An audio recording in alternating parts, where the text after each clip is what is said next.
Que alegria, irmãos, estar na casa do Senhor, no seu dia, junto com os irmãos. Uma bênção sempre muito grande, sem medida. Foi exatamente isso que levou o salmista a dizer: alegrei-me quando me disseram, vamos à casa do Senhor. A casa de oração, irmãos, é muito preciosa. Acho que a gente precisa meditar muito a respeito disso e relembrar, como não só o Salmo 122, mas lembrar do Salmo 137, porque é comum a gente esquecer o quanto somos abençoados quando estamos desfrutando da bênção. É mais fácil a gente se lembrar da bênção quando a coisa está difícil. E o Salmo 137 diz que quando lá nos rios da Babilônia nos assentamos, lembrando de Sião. A lembrança de Sião, irmão, não era só a questão da cidade, não. É porque ali estava o templo, né? O local de adoração. E quando eles lembraram, eles choraram. Eles puderam fazer uma medida, né, da época da bênção e daquilo que eles estavam passando, da dificuldade que estavam passando. Não só porque, atentem, não só porque eles estavam na escravidão, estavam num local de um povo de costume estranho. Sabe por quê? Porque quem não tinha saudade de Sião, irmão, se acostumou à Babilônia. Eles se adaptaram. Muitos se adaptaram à Babilônia, aos seus costumes, à sua cultura, seus deuses, aos seus deuses. Mas os que não, choraram, lembrando de Sião, rogando a Deus que restaurasse a sorte de Sião. E aí vem o outro salmo, né? Aqueles que almejavam Sião e sua sorte foi restaurada, eles ficaram como quem sonha, quais carneiros a pular. Então, está na casa de oração junto com os irmãos, né? Cantando a sua palavra, lendo a sua palavra. Irmãos, é algo indizível e precisamos dar graças a Deus semanalmente, constantemente, dominicalmente. Por isso, não podemos jamais nos esquecer, não podemos. Temos que sempre bendizer ao Senhor pela sua bondade, todos os dias, todos os dias. Todos os dias são oportunidades que Deus nos dá de dar graças pelo seu favor, e principalmente no dia que a gente pisa, né? Coloca nossos pés pararam sob as portas, teus portais, Jerusalém. Esses portais são as portas da casa de oração, porque era em Jerusalém que estava o templo. Então, a vida do povo de Deus, irmãos, gira em torno do culto. A vida do povo de Deus gira em torno da igreja. Convido os irmãos a abrirem em Lucas 23, vamos ler do versículo 13 ao 25, lembrando aos irmãos o título do nosso estudo: a injusta condenação do justo. Essa é a segunda parte, iremos concluir com a graça de Deus. Diz a Escritura: então, reunindo Pilatos os principais sacerdotes, as autoridades e o povo, disse-lhes: apresentastes-me este homem como agitador do povo, mas tendo-o interrogado na vossa presença, nada verifiquei contra ele dos crimes de que o acusais, nem tampouco Herodes, pois nulo tornou a enviar. É pois claro que nada contra ele se verificou digno de morte. Portanto, após castigá-lo, soltá-lo-ei. E era-lhe forçoso soltar-lhes um detento por ocasião da festa. Toda a multidão, porém, gritava: fora com este, solta-nos Barrabás. Barrabás estava no cárcere por causa de uma sedição na cidade e também por homicídio. Desejando Pilatos soltar a Jesus, insistiu ainda. Eles, porém, mais gritavam: crucificam, crucificam. Então, pela terceira vez, lhes perguntou: que mal fez este? De fato, nada achei contra ele para condená-lo à morte. Portanto, depois de o castigar, soltá-lo-ei. Mas eles estavam com grandes gritos, pedindo que fosse crucificado. e o seu clamor prevaleceu. Então Pilatos decidiu atender-lhes o pedido. Soltou aquele que estava encarcerado por causa da sedição e do homicídio a quem eles pediam. E quanto a Jesus, entregou à vontade deles. Amém. Oremos. Ó Deus, continuamos a te rogar, Senhor, teu favor sobre as nossas vidas. Eis-nos aqui, Senhor. Quem somos? Quem somos, ó Deus, para estarmos na tua presença? Pecadores resgatados, ó Deus, resgatados da nossa vã maneira de viver. Sim, ó Deus, de fato, agora há, Senhor, propósito honroso e digno para as nossas vidas. Agora há, por causa da tua graça, Senhor. E nós nos alegramos por ser alvos do teu favor, da tua bondade, da tua graça e da tua misericórdia. Daí, ó Senhor, para podermos desfrutar, Senhor, de toda sorte de bênçãos espirituais das regiões celestiais que estão destinadas para nós, que estão destinadas para os teus filhos, porque tu és bom e a tua misericórdia dura para sempre. Para desfrutar, Senhor, dessas bênçãos, desses tesouros, digna-te, ó Deus, de nos conduzir nesse momento na exposição, ó Deus, desse estudo e também na compreensão do mesmo, Senhor. Que a tua igreja, Senhor, aqueles que ouvem a tua palavra, sejam alimentados, ó Deus, instruídos, sejam, ó Deus, instigados, sejam, ó Deus, animados em viver, Senhor, segundo o teu querer, porque reconhecemos, ó Deus, que há muitas forças que trabalham de forma contrária, ó Deus. Na verdade, ó Deus, a começar de nós mesmos, do nosso coração, já trabalha nisso, ó Deus. E quanto mais, ó Deus, desejamos fazer e viver segundo a tua vontade, mais forças se levantam. Essa é a realidade, ó Deus. É comum, ó Deus, haver o espanto, a admiração quando isso acontece, porque quando vivíamos naquela situação, até descrito na tua palavra, ó Deus, de forma muito dura, mas é a verdade, quando vivíamos como mornos, nem quente nem frio, não tinha tanta dificuldade, não era tão difícil viver o Evangelho. Mas quando começamos a despertar ao Senhor e o teu Espírito vai inflamando os corações, quando vamos nos inquietando, ó Deus, com as nossas mazelas e buscamos viver, Senhor, a verdade da tua palavra, Senhor, imediatamente, ó Deus, a resistência aumenta, os inimigos se enfurecem. E vemos isso aqui na leitura, Senhor, da tua palavra. O povo, Senhor, gritando, mas ainda insistindo.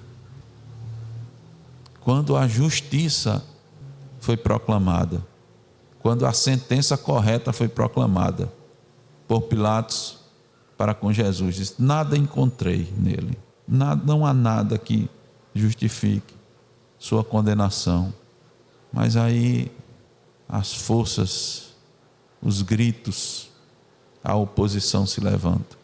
Fortalece, Senhor, todos aqueles que desejam viver segundo a tua palavra. Anima, Senhor, aqueles que estão fracos, que estão cabisbaixos.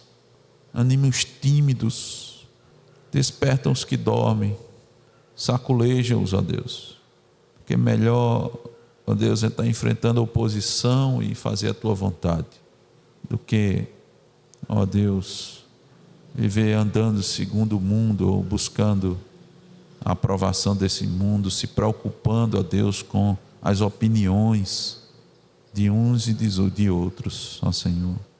Seja conosco, Senhor, desse estudo, dá-nos concluir esse texto nós que lemos e bendizemos o teu nome, Senhor. Nós te oramos no nome de Jesus. Amém. A injusta condenação do justo, né? Segunda parte. Na primeira parte, quero lembrar os irmãos, nós vimos como a condenação de Cristo começou a se consolidar por meio da conveniência política de Pilatos.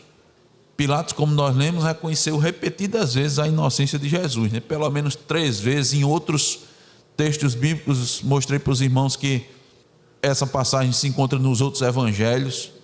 Então, todos eles mostravam que Pilatos disse várias vezes para o povo: não encontro nele motivo. Inclusive, vocês sabem disso, né? Ele disse porque eu interroguei ele na frente de vocês. Vocês sabem disso. Não havia testemunha, não tem provas, né? É um tribunal, né, Wendel? Está aqui e ninguém apresentou nada. Ele também não disse nada. Ele não fez nada digno de morte.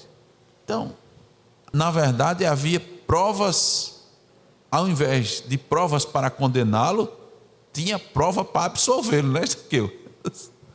O pessoal tentou levantar as provas contrárias, né? As testemunhas de acusação, mas quando viu, irmãos, o juiz viu e disse: rapaz, isso aí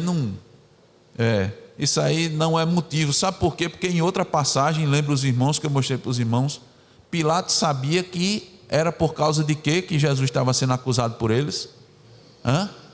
Inveja. Ou seja, preste bem atenção, as investigações, né?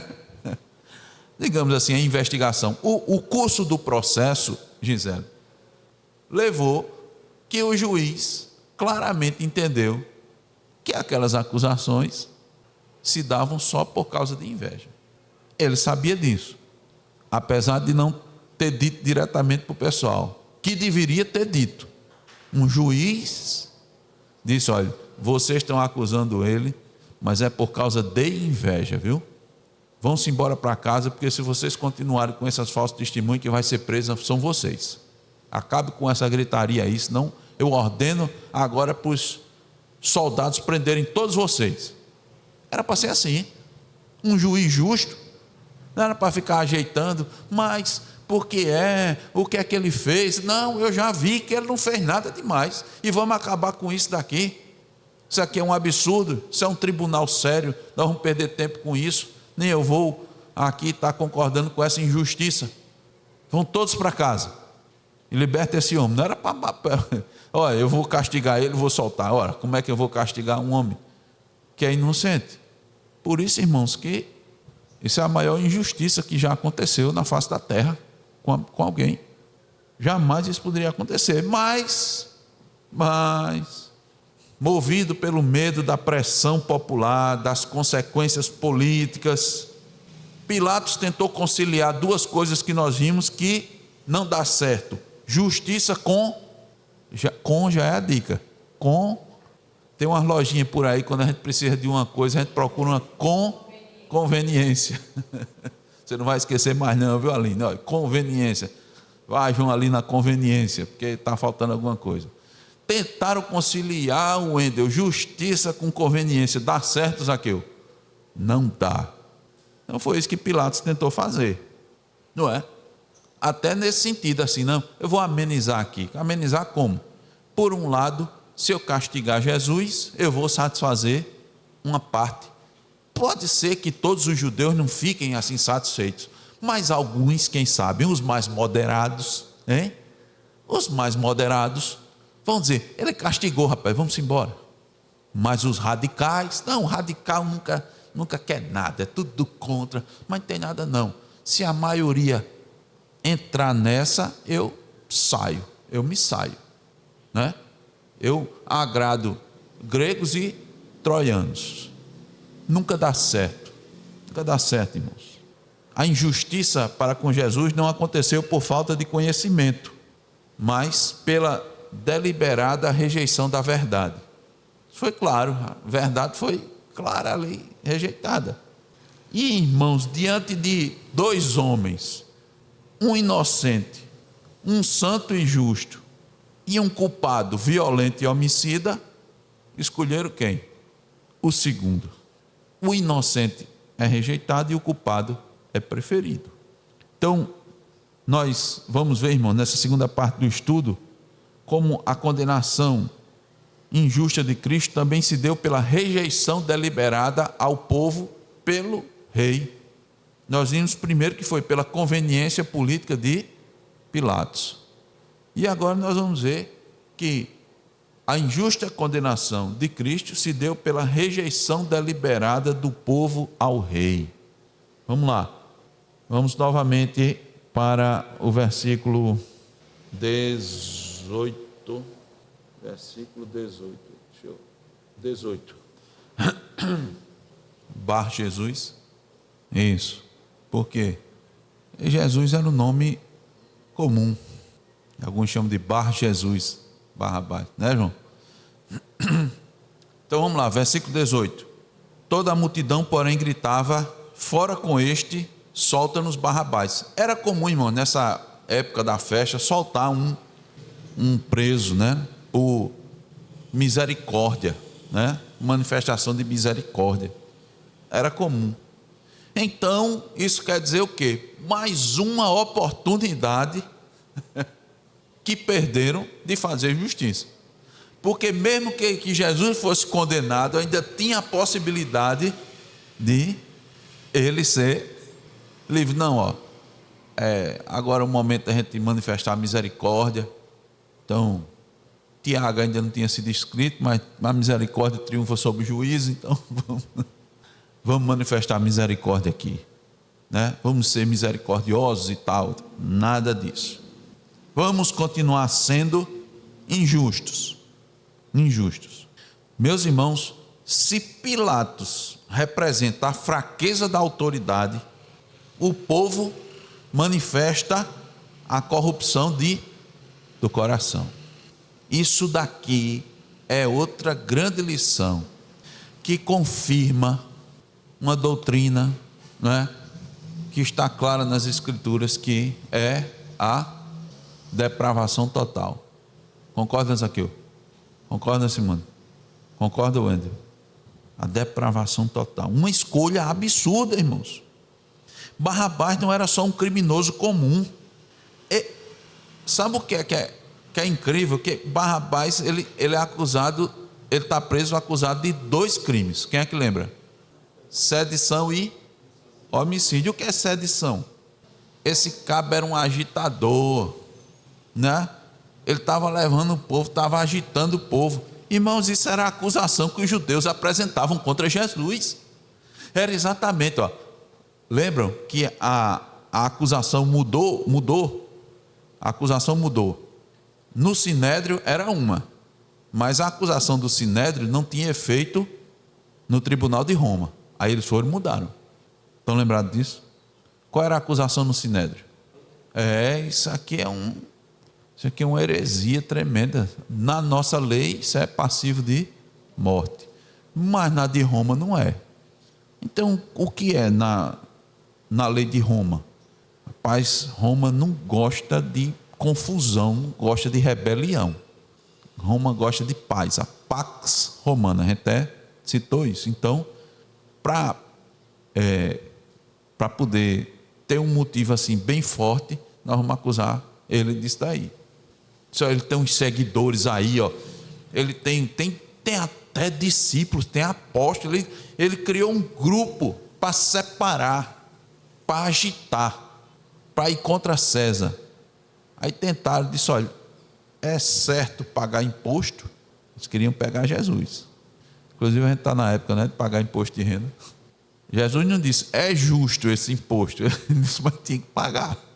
Os impostos lá em Roma eram justos? Hein? Era nada, só oprimir o povo que só. E nos dias de hoje aqui no Brasil, são justos? De jeito nenhum. Uma opressão terrível aqui. Nada se faz novo, irmão, debaixo do sol. Quando o ímpio sobe do poder, o povo geme. Essa é a verdade. O povo geme, o povo sofre, o povo é explorado. Aí os paralelos são enormes, gigantescos. Mas Barrabás cometeu de fato o crime pelo qual os judeus estavam acusando Jesus: sedição, rebelião. Ele separa o povo. Os ensinos dele fazem com que o povo se volte contra César, né? Aqui entre os judeus é uma confusão. Esse cara prega, esse cara ensina, é contra os ensinos da gente. Esse cara, olhe, só tem uma solução para esse cara: ele precisa morrer. Foi isso. Mas além de sedição, Barrabás, irmãos, era violento e homicida. E o povo prefere um como esse. O homem natural, irmãos, sempre prefere o pecado. Isso é a verdade. E não é pouco não. Quando é mostrado o pecado, quando é revelado o pecado, aí é que eles se levantam mesmo. Quando você mostra onde é que está o erro, mais se intensifica a rejeição. Porque quanto mais Pilatos dizia que o homem era inocente, mais eles gritavam mais alto. Crucificam, crucificam, sem apresentar nenhuma prova contra Jesus. E, irmãos, para eles não basta que Jesus morra. Jesus tem que morrer da forma mais cruel, mais humilhante. Porque, veja, eles pediram a crucificação. Naquela época era a morte mais dolorosa e mais humilhante, porque você ficava exposto, sofrendo, agonizando, até o corpo não aguentar mais, você morrer. É terrível, irmãos, a crucificação. Não há, irmãos, piedade. Não há piedade. Esse é o coração humano. Mas deixa eu lembrar, esse não era o coração humano. Esse coração não é só dos judeus, não. Esse coração bate dentro da gente. Ou você acha que você tem um coração melhor do que os judeus? Não, pastor, não. Não é possível. Não é possível que o Senhor diga uma coisa dessa. Eu jamais iria querer crucificar Jesus. Eu espero, irmãos, que no decorrer desse estudo você entenda que você já crucificou Jesus, foi várias vezes, com as suas escolhas, com os seus pecados. Porque aqui a gente não está para estudar e só enaltecer o pecado dos judeus, não. É para a gente entender que a gente nasceu com esse coração. Agora o que acontece? Pela graça, nós agora temos um coração sensível, não é mais um coração de pedra. Mas o apóstolo Paulo disse: na minha carne ainda habita um desejo contrário. Eu sei disso, por isso que eu sou miserável. Há quem interprete nos dias de hoje que isso não é tanto assim aplicado para os cristãos, não. Eu entendo, irmãos, que quando Paulo disse isso, ele estava se referindo à situação atual dele. Miserável homem que eu sou. E Paulo disse também, nós vimos escrevendo a Timóteo, irmão, disse que eu sou o maior dos pecadores. Então eu não consigo imaginar que Paulo estava achando que ele era gente boa, não. Pediram a forma mais cruel. Eu pergunto, quando, irmãos, esse confronto ocorre? Que confronto? O confronto real entre Cristo e o pecado. Quando isso acontece? Nos dias de hoje. Porque quando esse confronto se dá, a tendência natural do homem é escolher o pecado. Mas nos dias de hoje, em que situações isso acontece? Cristo não está mais aqui, não fisicamente. Mas quando é que esse confronto ocorre? Irmãos, quando o evangelho genuíno é pregado, quando a verdade não é escolhida e o senhorio de Cristo é rejeitado, quando se prega solos Cristos, esse confronto ocorre. Porque aqui, irmãos, é solos Cristos. Quem é o rei? Ou Cristo ou César, não é assim? E nos dias de hoje? Não vou escolher César. Não vai? Vai. Toda vez que você decide tomar conta da sua vida, você está dizendo: reine César. César é qualquer um outro, é você, é qualquer outra coisa. Quando você escolhe outra coisa que não Cristo, você está escolhendo César. Quando a verdade é proclamada, Cristo está ali sendo apresentado. Quando se rejeita a verdade, está se escolhendo o pecado, o erro, a falta, o engano. Irmãos, nós estudamos aqui, o irmão expôs.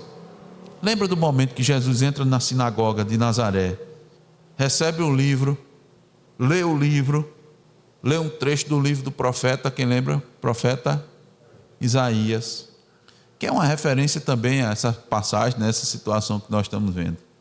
Depois da leitura, todo mundo ficou parado, esperando a explicação. Aí ele vai e explica, né, Zaqueu? Aí ele diz assim: essa profecia se cumpriu hoje mesmo, se cumpriu em mim. Então, ali, irmãos, nessa passagem, nós temos dois solas. Nós temos solos cristos e temos outro sola. Por quê? Porque ele diz assim: olhe, nenhuma viúva foi enviado profeta, senão a viúva de Sarepta.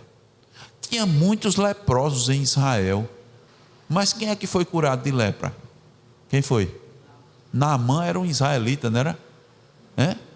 Não, era não. Quando o povo escutou aquilo, irmãos, o que é que eles fizeram? Eu vou ler para os irmãos. E todos na sinagoga, ouvindo estas coisas, se encheram de ira. Olha, quando a palavra é pregada, está vendo aqui? Se encheram de ira. E levantando-se, o expulsaram da cidade e o levaram até o cume do monte em que a cidade deles estava edificada, para fazer o quê? Para matar, para o precipitarem lá de cima. Por que é que Cristo, irmão, naquela oportunidade, sabe por que não morreu? Porque não era a hora dele morrer. Mas toda vez que o sola gratia é pregado, toda vez que o solus Cristo é pregado, o povo se enche de raiva. Porque eu já fiquei com raiva, irmãos. Não é só porque eu fiquei não, mas fica com raiva. Só Cristo, só a graça. Quer dizer, a pessoa não escolhe não tem a opção não de escolher. Deus é quem escolhe. Que conversa é essa? Dá logo uma raiva. Ou não dava raiva aqui? Dá raiva porque tira de você, irmãos. Tira o quê? Tira você do trono. Bota Cristo, irmãos. A gente não quer sair do trono. Ninguém quer sair do trono, ninguém quer sair do controle da vida, ninguém quer deixar de decidir o rumo da sua vida. Apesar de na sua boca dizer, não, Deus é quem sabe, você é que quer. Você usa essa expressão, sabe, para agradar, assim, quem está à sua volta. Mas na verdade não. Na hora H, no momento decisivo, você quer ter a palavra final.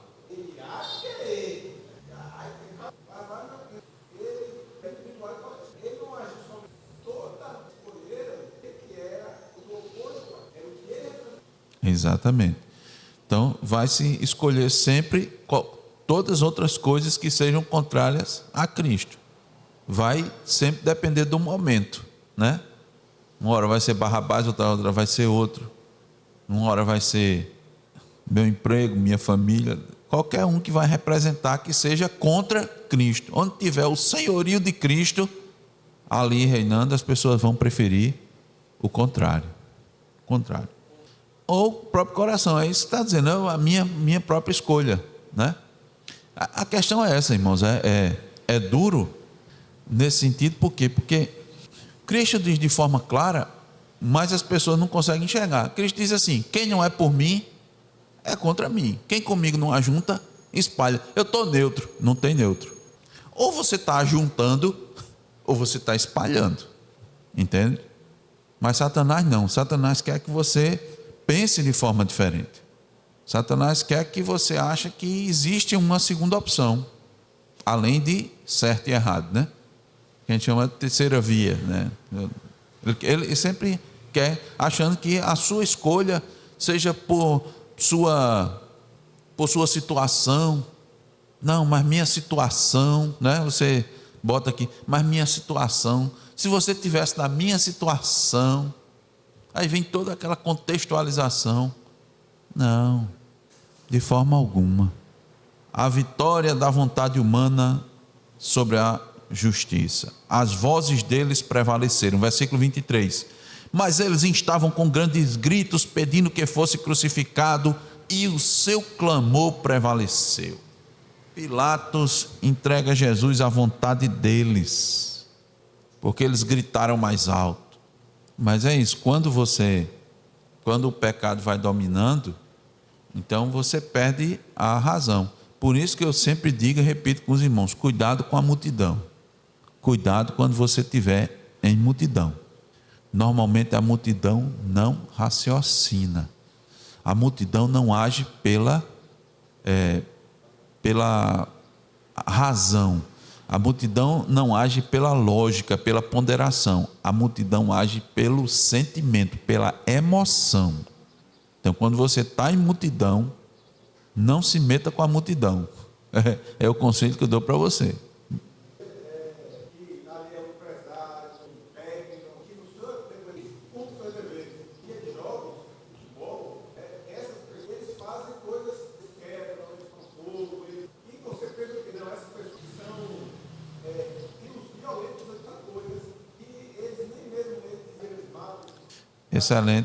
Excelente exemplo, porque você concluiu aí, eu vou repetir. Uma pessoa chega ao ponto de matar o outro. No boletim está dizendo assim, está citando, né, essa situação para você não estar com os pecadores, né? Filho meu, se os pecadores querem seduzir-te, não o consintas. Se ele diz lá na frente, se alguém vier e diga, se junte comigo, tenha todos uma mesma bolsa, né? Assim, já começa a criar um grupo. Você sozinho não tem coragem, mas 2 ou 3 você já começa a ter coragem. Vamos lá, bora. Aí, e uma multidão, irmãos? Não se meta, irmãos, com a multidão. Satanás gosta de multidão. Satanás incentiva a multidão. A multidão perde a razão, vai pela emoção. E quem é que conduz a emoção? É o coração. E o coração, ele é reto, bom, justo, não é assim? Não, é enganoso. Meus irmãos, pergunta de reflexão. Quem você escolheria naquele dia? Jesus ou Barrabás? Quem você escolhe hoje? Você deseja verdadeiramente que Cristo governe sua vida? Ou seja sincero, será que você não quer ser um corregente? Corregente é que está de lado do regente, aqui. Tem muita gente que faz isso, irmãos. Nos dias de hoje, inclusive, tem muita gente. Isso é muito claro, até num ambiente, principalmente no ambiente político do nosso país. Muitos jornalistas investigativos, o jornalista comum diz assim, olha, fulaninho é aquela pessoa que não gosta de aparecer, mas ela articula tudo, o poder está com ela, mas ela não quer estar lá na frente. Ela não quer, ela prefere aquela situação aqui. Há pessoas que ficam dizendo, não, Jesus é o meu Senhor, mas ela fica caladinha, regendo a vida dela, quietinha. Nas decisões, ali ela está com um dedinho. Ela aparentemente, né, é Jesus que está na frente. Por quê? Mas como é que isso acontece, pastor? Porque Jesus está na boca dela. Jesus não sai, né? Nunca. Deus não sai nunca das suas orações, dos seus pedidos. Mas na hora de decidir, ela não abre mão de ser corregente. Por quê? Como é que você faz? É tranquilo. Olha, Jesus está regendo, está governando uma parte da minha vida. Que parte? Principalmente aquela parte das bênçãos, né? das coisas boas. Então Jesus está ali. Mas nas escolhas eu estou aqui, entendeu? Ele está em parte. Então a gente sempre fala, é aquele altar que está de lado do altar verdadeiro. O altar verdadeiro não sai, ele é colocado assim, ele sai do centro. Então ele fica um pouquinho de lado e você bota o outro altar aqui. Não abandonei não, viu? Aqui o altar. Se fosse para abandonar, eu tinha tirado ele. Não é assim que funciona. Ou Cristo governa, ou não governa, não é? Ou ele governa ou não governa. Quem amar mais pai e mãe do que a mim, não é digno de mim. Será que você não quer ser um corregente? Será que você já não estabeleceu o trono do lado de Cristo para poder governar algumas áreas e Cristo ficar com outras? O crente precisa entender que seguir a Cristo significa, muitas vezes, e talvez na maioria das vezes, estar na contramão da maioria. O crente precisa entender isso. Seguir a Cristo é estar na contramão da maioria. Poucos são escolhidos, mas muitos são chamados, não é assim?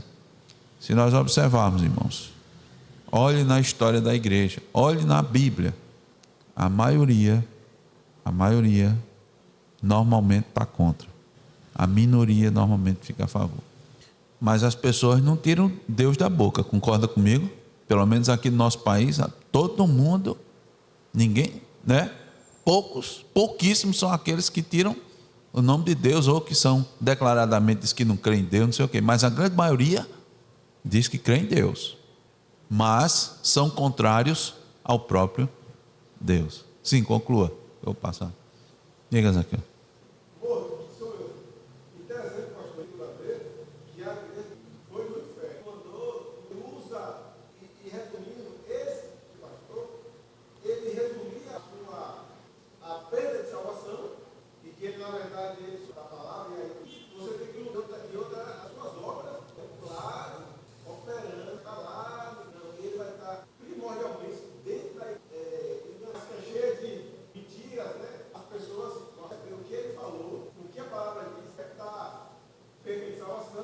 Satanás pregando no nome de Deus.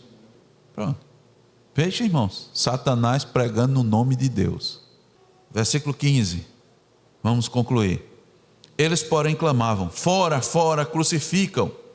Disse-lhes Pilatos: hei de crucificar o vosso rei? Responderam os principais sacerdotes: não temos rei senão César.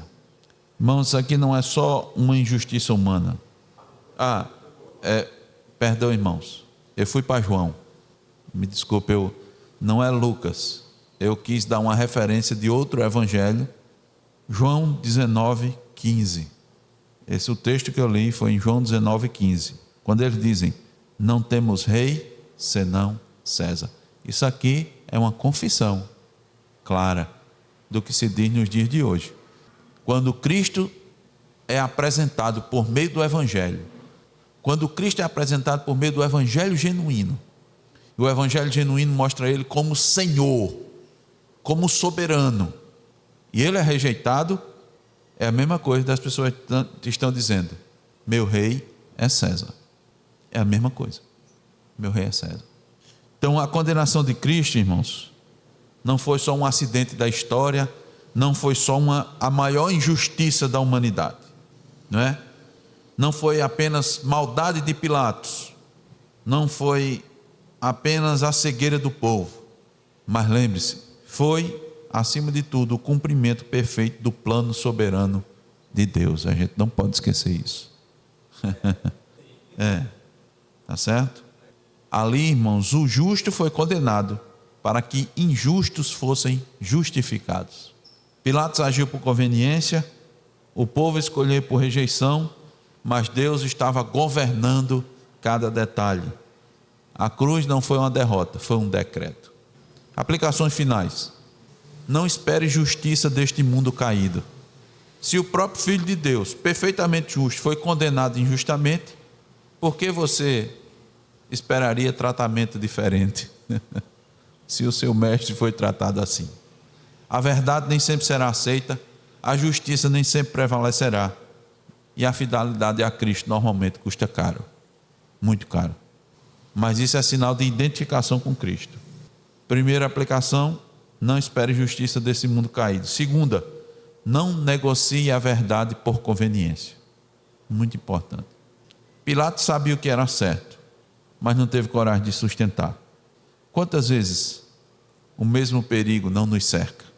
Quando a gente fica em silêncio diante do erro, quando a gente se omite diante da verdade, quando a gente escolhe o mais fácil ao invés do correto. A pressão sempre vai acontecer.